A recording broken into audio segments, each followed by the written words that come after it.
आज जागतिक टीबी दिनानिमित्त सांगलीत महापालिका प्रशासनाकडून जनजागृती रॅली. आज जागतिक टीबी दिनानिमित्त सांगलीत महापालिका प्रशासनाकडून जनजागृती रॅली काढण्यात आली.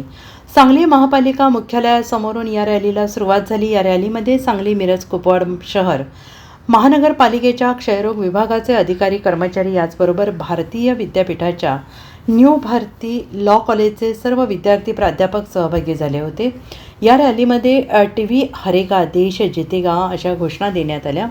सांगली महापालिकेपासून स्टेशन चौक आणि त्यानंतर पुन्हा महापालिकेसमोर या जनजागृती रॅलीची सांगता करण्यात आली. आणि या रॅलीमध्ये वैद्यकीय आरोग्य अधिकारी डॉक्टर सुचिता पवार, सहाय्यक आरोग्य अधिकारी डॉक्टर वैभव पाटील, शहर कार्यक्रम अधिकारी डॉक्टर मंजुषा दोरकर, भारती लॉ कॉलेजच्या प्राचार्य डॉक्टर पूजा नरवाडकर, वैद्यकीय अधिकारी डॉक्टर वर्षा पाटील, डॉक्टर अलका तोडकर यांच्यासहित वैद्यकीय अधिकारी विभागाचा सर्व स्टाफ सहभागी झाला होता.